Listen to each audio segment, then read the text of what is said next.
شیخ، آپ دیکھ رہے ہیں انقلاب ٹی وی۔ قوم یہ جاننے کے لیے دیکھ رہا ہے کہ آخر بے نظیر بھٹو کے قاتل کون تھے۔ پیپلز پارٹی مزید انتشار کا شکار ہو جاتی۔ السلام علیکم، میں ہوں ارشاد شیخ، آپ دیکھ رہے ہیں انقلاب ٹی وی۔ 27 دسمبر پاکستانی تاریخ کا سیاہ دن ہے۔ 2007 کو اسی دن محترمہ بے نظیر بھٹو کو شہید کر دیا گیا تھا۔ محترمہ بے نظیر بھٹو کے قاتل آج بھی مسالت کے اندھیروں میں چھپے ہوئے ہیں، اور قوم یہ جاننے کے لیے بے قرار ہے کہ آخر بے نظیر بھٹو کے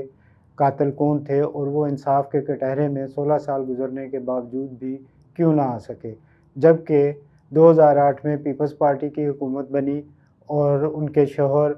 آصف زرداری جو ہیں پاکستان کے صدر بنے۔ ان کے بیٹے بلاول بھٹو زرداری جو پیپلز پارٹی کے چیئرمین ہیں، وہ بھی پاکستان کے وزیر خارجہ رہ چکے ہیں، لیکن اس کے باوجود آج تک جو ہے بے نظیر بھٹو کے قاتلوں کو منظر عام پر لانے کے لیے باپ بیٹے کی جانب سے کوئی خاطر خواہ پیش رفت نہیں کی گئی ہے۔ قوم آج بھی ان دونوں سے یہ سوال کر رہی ہے کہ آخر بے نظیر بھٹو کے قاتلوں کو منظر عام پر کب لایا جائے گا۔ قوم کب جانے گی کہ کون لوگ تھے جنہوں نے بے نظیر بھٹو کو قتل کیا ہے۔ اب ہم آتے ہیں دوسری جانب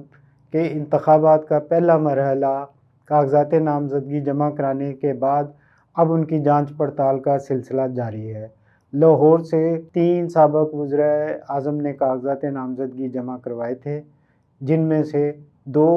اس مرحلے سے گزر گئے،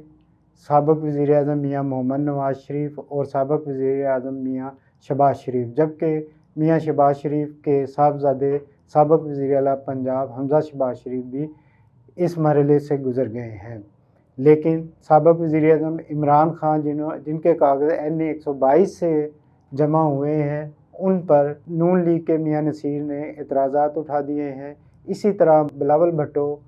کے NA 127 سے جمع ہونے والے کاغذات نامزدگی پر شہری ایاز محمد نے اعتراضات اٹھائے ہیں، جبکہ نون لیگ کی چیف آرگنائزر مریم نواز کے PP 80 سے جمع ہونے والے کاغذات پر بھی اعتراضات اٹھا دیے گئے ہیں، اور ان پر اعتراض لگایا گیا ہے کہ مریم نواز سزا یافتہ ہیں اور ان کے کاغذات نامزدگی پر دستخط جعلی ہیں۔ یہ تو مرحلہ گزر چکا ہے اور گزر رہا ہے، یہ 1-2 دن میں فائنل ہو جائے گا کہ کون الیکشن میں حصہ لے گا یا کس کے کاغذات نامزدگی مسترد ہو جائیں گے۔ اصل بات یہ ہے کہ پیپلز پارٹی کے چیئرمین بلاول بھٹو زرداری جو ذوالفقار علی بھٹو کے جانشین کہلواتے ہیں اور ان کے سیاسی وارث کے طور پر اپنی سیاست چلا رہے ہیں، آخر انہوں نے لاہور سے الیکشن لڑنے کے لیے NA 122 کا ہی انتخاب کیوں کیا ہے، جبکہ وہ اس حلقے سے بھی الیکشن لڑ سکتے تھے جہاں سے کبھی ذوالفقار علی بھٹو نے الیکشن لڑا تھا۔ اصل وجہ یہ ہے کہ